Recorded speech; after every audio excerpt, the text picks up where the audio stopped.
श्री शिवाय नमस्तुभ्यम। हर हर महादेव। दोस्तों, आप सभी लोग जानते हैं कि 4 दिसंबर 2025 यानी गुरुवार को पड़ रही है मार्गशीर्ष महीने की पूर्णिमा तिथि। और दोस्तों, ये वो तिथि है जो मार्गशीर्ष महीने में पड़ने वाली सबसे बड़ी तिथि है, क्योंकि यह गुरुवार के दिन पड़ रही है और इसका बहुत ही बड़ा और विशेष महत्व होता है।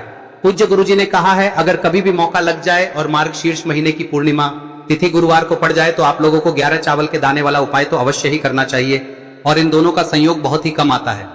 और दोस्तों, पूज्य गुरुजी ने अपनी शिव महापुराण की कथा में बताया है, इस दिन आपको 11 चावल दाने वाला उपाय तो अवश्य ही करना चाहिए, क्योंकि ऐसा दिन पूरे साल में सिर्फ एक ही बार आता है। और दोस्तों, आप सभी लोग जानते हो कि गुरुवार का अगर सबसे बड़ा कोई उपाय है तो वो 11 चावल के दाने वाला उपाय है। तो दोस्तों, इस पूर्णिमा के दिन आप लोगों को इस 11 चावल दाने वाले उपाय को जरूर करना है।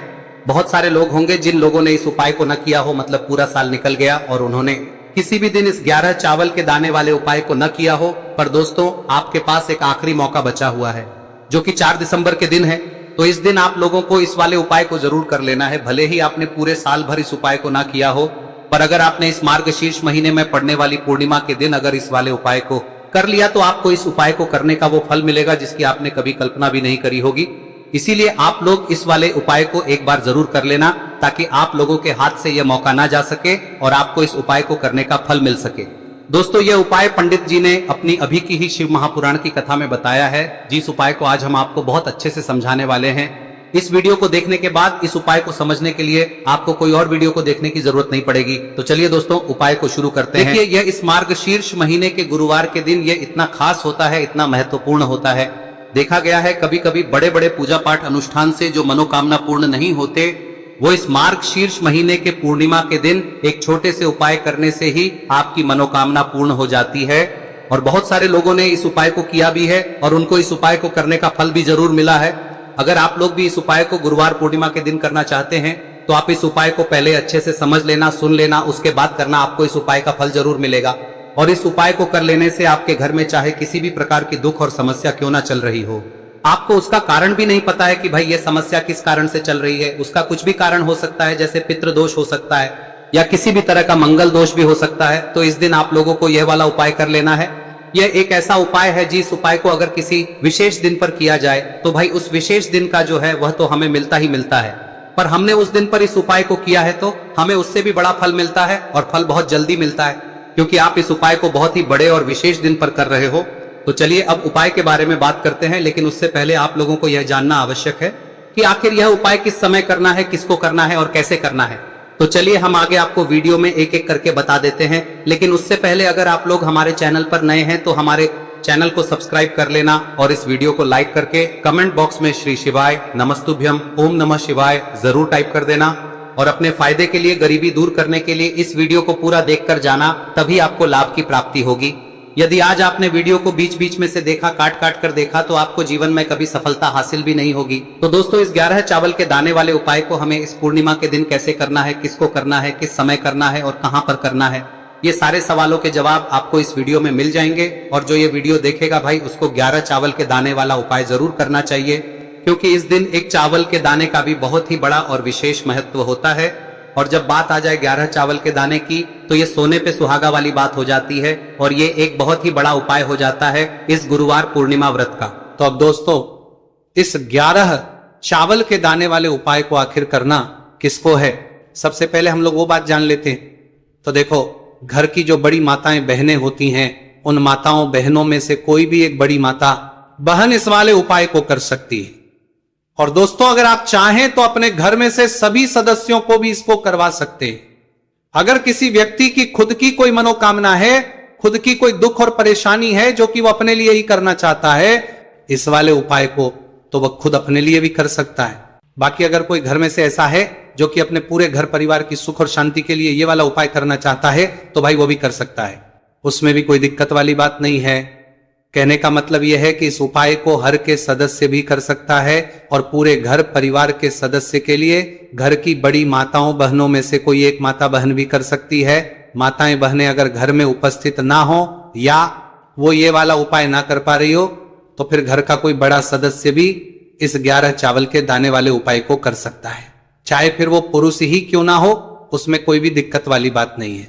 अब दोस्तों, इस 11 चावल के दाने वाले उपाय को हमें करना कहां पर है, हमें इसे शिव जी के मंदिर में जाकर करना है। बहुत सारे लोग प्रश्न करते हैं उपाय को करते समय, क्या हम इस उपाय को घर पर कर सकते हैं? तो इस वाले उपाय को आप घर पर नहीं कर सकते हो। इस वाले उपाय को करने के लिए आपको शिव जी के मंदिर ही जाना पड़ेगा। उसके बाद में दोस्तों जो अगला प्रश्न निकल कर आता है वो ये आता है इस उपाय को लेकर कि आखिर इस उपाय को हमें किस समय करना है, सुबह के समय करना है कि शाम के समय करना है? तो देखो, इस वाले उपाय को आप लोग सुबह के समय भी कर सकते हो और शाम के समय प्रदोष काल में भी कर सकते हो। अब अगर आप पूछो कि भाई सबसे उत्तम समय कौन सा रहेगा इस 11 चावल के दाने वाले उपाय को करने का, तो हम आपसे बस यही कहेंगे कि इस उपाय को आप सुबह के समय करेंगे तो ज्यादा बेहतर होगा। बाकी अगर प्रदोष काल शाम के समय भी करेंगे तो भी अच्छा होगा, उसमें कोई भी दिक्कत वाली बात नहीं है। तो अब दोस्तों जो अगली सबसे बड़ी और महत्वपूर्ण बात आती है वो ये आती है कि सुबह अगर हम उपाय को करेंगे तो हमें कितने बजे से लेकर बजे तक के बीच में करना है, और शाम के समय प्रदोष काल में करेंगे तो हमें कितने बजे से लेकर कितने बजे के बीच में करना है। तो देखो, सुबह जितनी जल्दी हो सके आप उपाय को करने की कोशिश करना। बाकी अगर किसी कारणवश लेट भी हो जाओ, थोड़ी देर भी हो जाए, तो 10 या 11 बजे तक भी आप उपाय कर लेना, पर 12 बजे से ज्यादा देरी ना हो, ठीक है, इस बात का ध्यान रखना। उसके बाद में दोस्तों अगर शाम के समय प्रदोष काल की बात करें, दोष काल का जो समय है होता है वो शाम के 6 बजे से शुरू हो जाता है। मतलब शाम के 6 बजे से लेकर 7 बजे के बीच का जो समय होता है, यह समय प्रदोष काल का समय होता है। पर अभी जो मौसम चल रहा है, इस मौसम में जो है शाम बहुत देरी से होती है, तो आप इस उपाय को 7 या 8 बजे के बीच में भी कर सकते हो। मतलब शाम के 6 बजे से रात 8 बजे के बीच में आप कभी भी इस वाले उपाय को कर सकते हो, उसमें कोई भी दिक्कत वाली बात नहीं है। अब दोस्तों यहां पर इस उपाय को लेकर एक और सबसे बड़ी बात यह निकल कर आती है कि इस 11 चावल के दानों को हमें लेना कहां से होता है, और हमें इस उपाय को करने के साथ में क्या और कुछ भी सामग्री ऐसी होती है जो शिव जी के मंदिर लेकर जानी है। तो देखो यहां पर हम आपको बता दें, सबसे पहले आप लोग ये जान लो कि ये जो 11 चावल के दाने वाला उपाय है, सिर्फ और सिर्फ आप उपाय की सामग्री लेकर कभी भी शिव जी के मंदिर मत जाना, क्योंकि हमें भगवान के सामने ये नहीं दर्शाना है कि अगर हम भगवान शिव जी के मंदिर आए हैं तो अपने फायदे के लिए आए हैं। तो इसलिए जो भी पूजन सामग्री है, उपाय सामग्री है 11 चावल के दाने, इसके साथ में आपको पूजन सामग्री भी जरूर लेकर जाना है। देखो, अगर सुबह के समय उपाय कर रहे हो तो सीधी सी बात है, 1 लोटा जल तो आप लेकर जाओगे ही जाओगे। वही 1 लोटा जल अगर मिट्टी का जल हो तो बहुत अच्छा रहेगा। मिट्टी का जल कैसे बनाया जाता है, इसके लिए हमने पहले से बहुत सारी वीडियोस बना दी है। आपके पास इस दिन एक आखिरी मौका रहेगा मिट्टी का जल शिवजी पर चढ़ाने का और उपाय को करने का, बहुत बड़ा आपको इस दिन फल मिलेगा। तो इसलिए इस दिन हो सके तो भाई मिट्टी का जल चढ़ाना, तो अपने साथ में कम से कम 1 लोटा जल तो आपको लेकर जाना ही जाना है। अगर मिट्टी का जल नहीं है तो घर का जल भी आप इस्तेमाल कर सकते हो। इसके अलावा जो भी पूजन सामग्री है, देखो 11 चावल के दाने ये अलग आपके रहेंगे और जो आपकी पूजन सामग्री रहेगी वो अलग रहेगी। पूजन सामग्री में आप जो भी चीज लेकर जाना चाहे वो लेकर जा सकते हैं, उसमें कोई भी दिक्कत वाली बात नहीं है।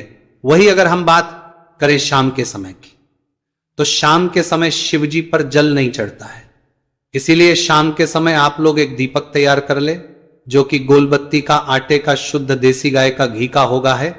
इस बात का आप लोगों को ध्यान रखना है और इस दीपक को आपको घर से जलाकर नहीं लेकर जाना है, भगवान शिव जी के मंदिर में जाकर ही जलाना है। इस बात का भी आप लोगों को ध्यान रखना है। अब दोस्तों यहां पर हमें इस बात को समझना है कि ये 11 चावल के दाने हमें लेना कहां से है, क्या हमें दुकान से लेकर आना है या हमें अपने घर से लेना है या कहां से लेकर आना है और कौन से चावल लेना है, क्योंकि चावल भी बहुत प्रकार के होते हैं। तो देखो इन सभी सवालों के जवाब आप लोग एक बात में सुन लो कि भाई ये जो है इस उपाय में आपको ये नहीं देखना है कि भाई कौन से चावल है कौन से चावल नहीं है, बस जो भी चावल ले रहे हो वो चावल का दाना सबूत होना चाहिए, मतलब साबुत होना चाहिए, टूटा हुआ नहीं होना चाहिए, कटा पीटा नहीं होना चाहिए, ये बात आपको ध्यान रखना है। बाकी आपका चावल बासमती हो या सादा चावल हो या कोई सा भी चावल हो, उसमें कोई भी दिक्कत वाली बात नहीं है। तो सीधी सी बात है कि आपके घर के रसोई घर में जहां पर आप भोजन बनाते हो वहां पर जो भी चावल आपके उपस्थित हो उन चावलों में से अपनी एक कटोरी लेना या एक मुट्ठी चावल अलग से निकाल कर रख लेना, क्योंकि हम 11 चावल ही यहां पर इस उपाय में लेने वाले हैं, तो हमें यह चावल के दाने गिनकर निकालने पर डटेंगे। इस बात का आप लोगों को ध्यान रखना है। तो अपने उस चावल की कटोरी में से या चावल में से 11 ऐसे चावल के दाने आप लोग निकाल लो जो कि टूटे हुए ना हो, कट्टे पीटे ना हो, जिनमें कोई दाग ना लगा हुआ हो, है ना। अच्छे साबुत चावल के दाने 11 दाने आप लोग निकाल कर रख लो और इन किसी भी एक कागज की पुड़िया में या किसी एक छोटी सी कटोरी में आप लोग रख लो ताकि यह सुरक्षित रहे, आपके एक भी चावल का दाना इधर उधर ना हो और आपका उपाय भी पूरा अच्छे से हो जाए। तो भाई जैसे ही आपका उपाय की जो सामग्री है 11 चावल के दाने ये तैयार हो जाते हैं, उसके बाद में आपको जो भी अपनी पूजन सामग्री है सुबह के समय कर रहे हो तो एक लोटा जल या पूजन सामग्री जो लेकर जाना चाहो उसकी भी तैयारी कर लेना, और किस समय जा रहे हो तो भाई अपना जो दीपक है उसे तैयार कर लेना, ठीक है। और उपाय को करते समय शुद्धता का विशेष रूप से ध्यान रखना, ठीक है। सुबह सुबह स्नान करने के बाद ही उपाय को करने की आप लोग तैयारी करना। उसके बाद अगर शाम के समय की बात करें तो शाम के समय आपको स्नान करने की जरूरत नहीं है, पर शुद्धता का ध्यान रखना है। आपको स्नान तो नहीं करेंगे, आप हाथ मुंह धोकर भी इस वाले उपाय को शाम के समय प्रदोष काल में कर सकते हैं, इसमें कोई की बात नहीं है। तो आप अपने उपाय की पूरी सामग्री तैयार करके आपके पास ही में जो आपका शिव मंदिर हो वहां पर पहुंच जाइए। सबसे पहले शिव मंदिर में जाकर आप लोगों को उपाय नहीं करना है, पहले भगवान के दर्शन करना है, भगवान से आशीर्वाद प्राप्त करना है, फिर शिव जी की शिवलिंग के पास में आना है। शिवलिंग के पास में आने के बाद आप जो पूजन सामग्री लेकर आए हुए हैं, जैसे कि सुबह गए हुए होंगे तो एक लोटा जल और जो भी पूजन लेकर आए हैं आप उनसे भगवान शिव जी की पूजन कीजिए। सबसे पहले तो एक लोटा जल ही चढ़ेगा, उसके बाद में आपकी पूजन सामग्री चढ़ेगी। उसके बाद में अगर दोस्तों शाम के समय अगर आप इस उपाय को कर रहे हो तो अपने साथ में कम से कम एक जो दीपक है गोलबाती का जो आप अपने साथ में लेकर गए हो उस दीपक को मंदिर में जाकर अपनी माचिस से जलाना है और उस दीपक को शिवलिंग के पास में रखना है, ठीक है। इस दीपकों के बाद ही आप लोगों को अपना ये वाला उपाय शुरू करना है और दीपक को ज्यादा पास में मत रखना, वैसे भी गर्मी पड़ रही है, भगवान शिव जी को आंच नहीं लगनी चाहिए, है ना। तो भाई जैसे ही आपकी पूजा अर्चना हो जाती है आप भगवान शिव जी को प्रसन्न कर लेते हैं। उसके बाद में शिवलिंग के पास ही में आप कहीं पर बैठ जाइए, सामने या आसपास जिस जगह पर आपको बैठना हो वहां पर बैठ जाइए और अपने वो 11 चावल के दाने अपने सामने निकाल कर रख लीजिए, क्योंकि अब यहां पर करने की आपको तैयारी करना है। और इस तरीके से जब आप उपाय करेंगे पूजन सामग्री करने के बाद, पूजन अर्चना करने के बाद, तो आपको उपाय का फल बहुत जल्दी और बहुत बढ़ा होकर मिलेगा। तो अपने 11 चावल के दाने अपने सामने निकाल कर रख लेना। और ये जो उपाय है ये आपकी सीधे हाथ की हथेली से होगा, इसलिए इस बात का भी विशेष रूप से ध्यान रखना है। तो सीधे हाथ की हथेली का प्रयोग करके ही आप लोग अपना इस वाले उपाय को करना। अपने सामने जो भी आपकी कागज की पुड्डियां हैं उसको रख लो, या कटोरी है तो भाई उसे अपने सामने रख लो और अपने वो 11 चावल के दाने निकाल लो, ठीक है। उसके बाद में दोस्तों अब आपको क्या करना है कि शिवलिंग आपके सामने होगी तो आपने वो 11 चावल के दाने एक एक करके आपको शिव जी के शिवलिंग के ऊपर चढ़ाना है। कहां पर चढ़ाना है? शिवलिंग के ऊपर चढ़ाना है और कहीं पर भी नहीं चढ़ाना है, आपको अपने हथेली से शिवलिंग के ऊपर चढ़ना है। भले ही फिर वो अपने आप जलाधारी पर गिर जाए या मतलब वहीं पर गिर जाए, उसमें कोई दिक्कत वाली बात नहीं है, पर आप चढ़ाओ शिवलिंग के ऊपर ही। तो आपको क्या करना है, अपना पहला चावल उठाना है, श्री शिवाय नमस्तुभयम बोलना है और शिवलिंग पर चढ़ा देना है। इसी तरीके से दूसरा चावल का दाना उठा है, शिवलिंग पर चढ़ाना है और मंत्र बोल देना है, और फिर तीसरा चावल का दाना उठाना है, श्री शिवाय नमस्तुभयम बोलना है और चढ़ा देना है। इसी प्रकार से आपको पूरे 11 चावल के दाने एक एक करके शिवजी के शिवलिंग के ऊपर चढ़ाना है और भगवान से प्रार्थना करते जाना है।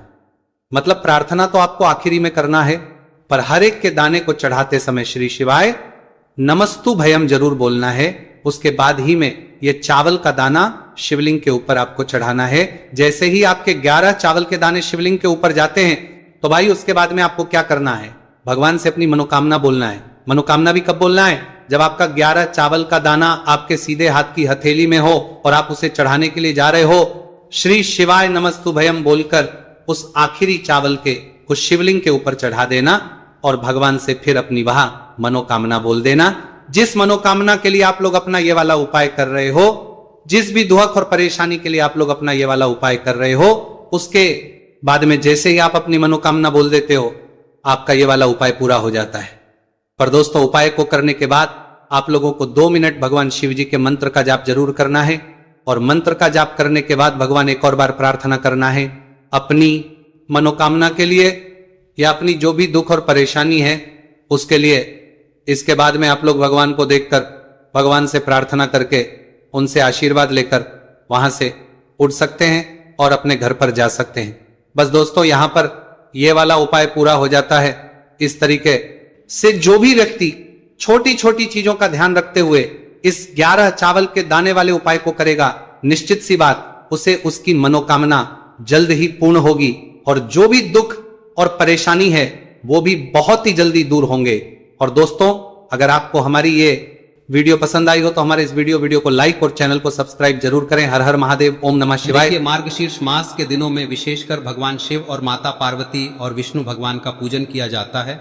अब साथ ही साथ पूर्णिमा का दिन भी पड़ गया है, तो ऐसा समझ लीजिए आपके जीवन में धन भी आएगा, सुख भी आएगा, धन बढ़ेगा भी, और साथ ही साथ आपके जीवन के सारे संकटों को भगवान शिव जी दूर कर देंगे। तो चलिए सबसे पहले बात कर लेते हैं सबसे पहले उपाय की, जो कि गुरुवार वाले दिन आपको विशेषकर करना है। और इस उपाय को करने से आपकी कोई भी ऐसी इच्छा, कोई भी विश जो अभी तक अधूरी है, पूरी नहीं हो रही है, तो आपकी बड़ी से बड़ी विश और मनोकामना भी पूरी हो जाती है जब आप गुरुवार पूर्णिमा वाले दिन इस पहले उपाय को कर लेते हैं। तो देखिए, आप सभी जानते हैं कि श्री हरि विष्णु जो है उन्हें तुलसी दल सबसे प्रिय है।